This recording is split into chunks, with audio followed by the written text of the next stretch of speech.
La imana liman la amanata la. Demek Bayhaki'de geliptir.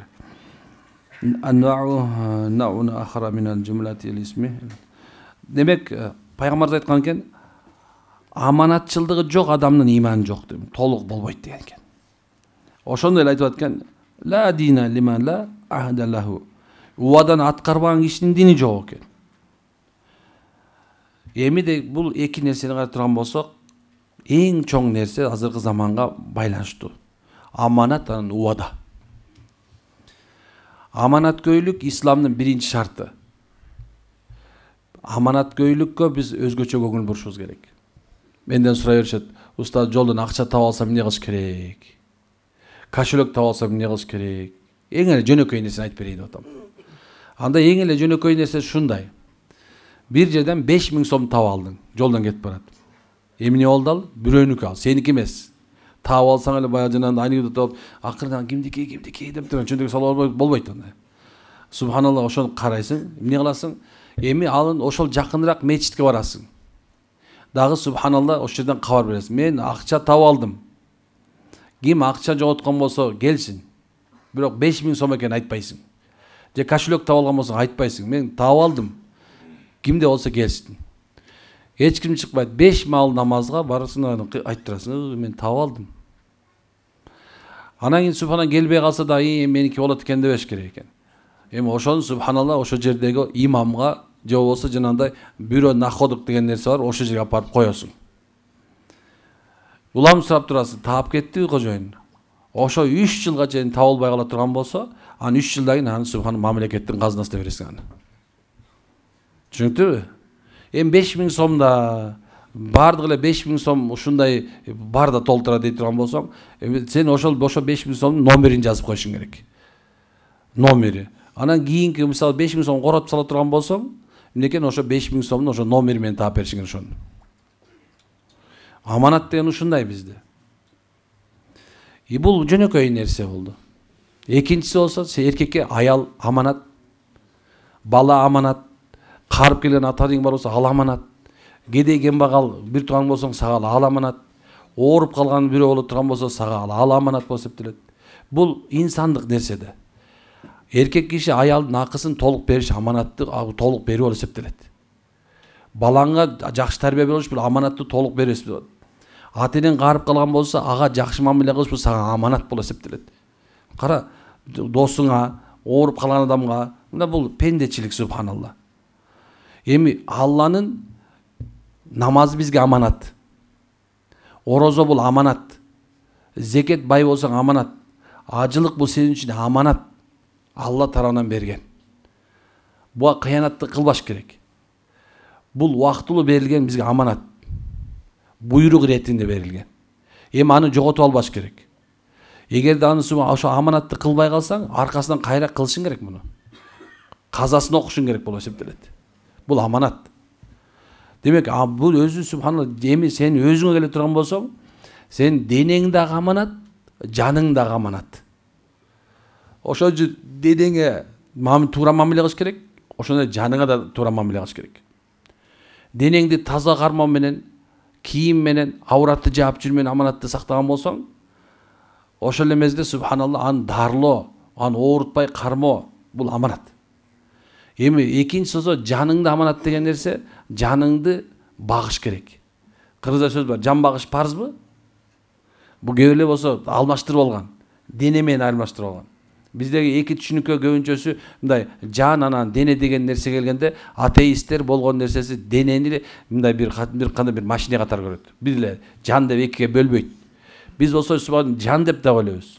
Ошол жан багыш аманат, жан багыш парз дегени ошо жаныңды намаз менен, зикир менен, аны субхан жакшы амалдар менен багыш керек.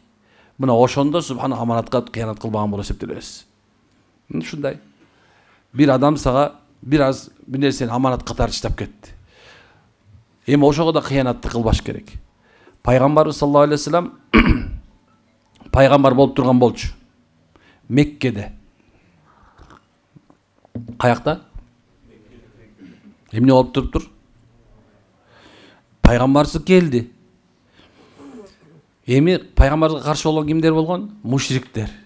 ошол замандын мушриктери ушундай катуу каршылык кылышты. Бирок ушундай каршылык кылышса дагы ошол капырлар пайгамбарыбызга келип дагы деле болсо акчаларын чыштап кетчи. Мухаммад, сен аманат көйсүң, сен пайгамбардын ишин жок, мынакей. Бирок мынакей акча, мынакей. Мону сактап бер. Эми карагыла, пайгамбарыбыз Меккеде Мединага көчкөн атат. Hazreti Ali'ni ордуна жаткызып атат дагы, анан кийин Hazreti Ali'ге айтып аткен. Бул баландайдын аманаты. Бул баландайдын аманаты. Бул тигиндейдин аманаты деп бардыгын да түшүндүрүп берип туруп анан айтат. Берген берип туруп анан биздин аркабыздан келди атат. Көрдүкпү аманатка бекемдиги?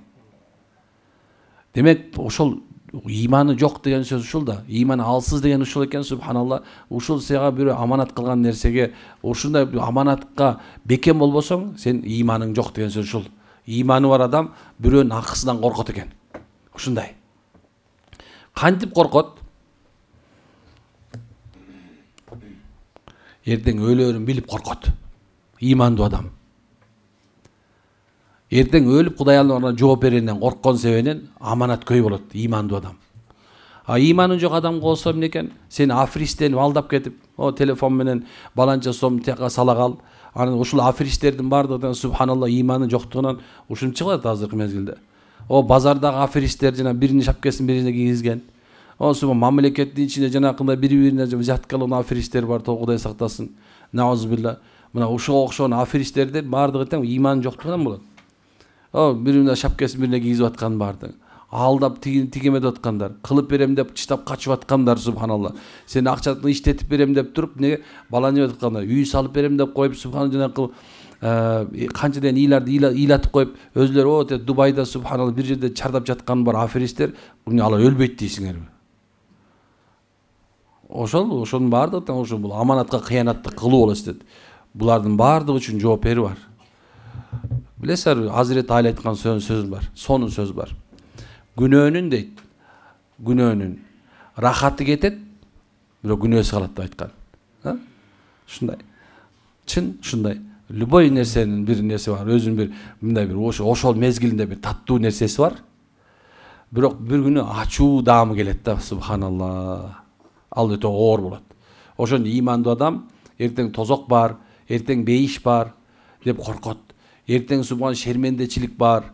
Мына ошондон коркот. Адамдардан эмес. Алланын алдына барган мезгилде. Ушундай. Бирок бул дүйнөдө кичине мындай бет кылып мындай бетти бетон кылбай, субханалла, мындай кичине болсо дагы бул дүйнөдө адамдар эл эмне дейт деген сөздү унутпаш керек.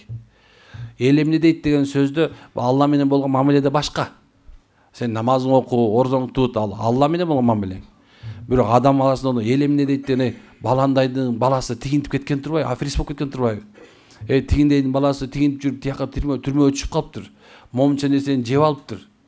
Баландайдын кызы баландай болуп кеттир деп, эмнекен ушу атаңды, энеңди, уруңду, улутуңду субханалла шерменде кылбай, мындай субханалла, бул кичине болсо да адамдардан болсо уялуу деген нерсе бул бар. Эч качан жок эмес ал. Дайым айтамын сени. Баландай мисалса, мен Тынайдын баласымын. Мисал алса мындай бир туура эмес жолго турган болсом, тиги мени унутуп калышат автоматически. Тиги Тынайдын баласы минтип кеткен турбайбы? Баягы молда баласы. Баягыда тибеле түрүшүмүк сүйлөп аттыр, сооп болот дейт, ушуну көрмөкмүн. Ушундай да. Кимге тийип атат сөз? Атама. Анан кийин мындай кээ бир эски кишилер бар да, андан далиши кетет. Мунун жанакы бу Тынайдын атасы тентимиш, тияктан Кочкордон келген болчу. Ошондо жөн эле келген эмес болуш керек. Андан арды кетчи, тентимиштин баласы, атасы Токкожо деген бар эле. Ошол эле жакшы эле адам дечи, эл баккан ушундай жакшы. Булар кайдан чыккан деп демеген. Тияка чейин жетатанга чейин апарат турабы? Ошону биз эл эмне дейт деп айтабыз. Ушинтип тукумумду, уруумду субханалла болбойт. Анан кийин менин айткан кылган нерсем, анан мен балдарыма дейт. Булардан абайлагыл, атасы ушинтип кетти эле. Монун кызын албаш керек, бул шүмшүк бул. Абайлагыла деп бияка жеттим, бияка кеттим. Ошонун себебинен субханалла элдин алдында шерменде болбоштун айласы, эл эмне дейт деген нерсе ушундан калып калган. Туура түшүнгүлө муну. Анан жок, Алла эмне дейт деп жашаш керек. Туура. Ал маселе бөлөк. Бирок субханалла эмне экен, бул дүйнөдө кичине мындай бетти бетон кылбай, кичине мындай бир мындай бетиң менен алып жүргөнүң эң мындай адам басында гордо мындай, мен баландайдын баласымын, сенин балаң мен баландайдын баласымын деп жүрүш үчүн мына субханалла бул дүйнөдө азыртадан оңолуш керек иншалла. Аракет кылабыз, Аллахым береке берсин, билбейм. Айтылбай турган сөз эле айтылып кетти, өзү эле деп субхан айтылып кетти, кечирип коюңуздар. Амин. Субханакалла хамдулилlah анта астагфиру ва атубу илейк. Аллахым баарыбызга я Алла ийман хидаят бер Алла. Баарыбызга бу дин ахиреттеги шермендерден өзүң алыс кыл Алла. Эл жүзүнө тынччылык бер я Алла. Ар фитна фасадан сакта. Падышабызга омат бер Алла. Мамлекетибиз оңдоп атышат. Дагы болсо мамлекетибиздин оңдошуна себепкер болуш насип кылгын Алла. Ар бирибизди ошо мамлекетибизге өнүп өсүшүнө салым кошушка тоофик бергиле. Алла разы болсун.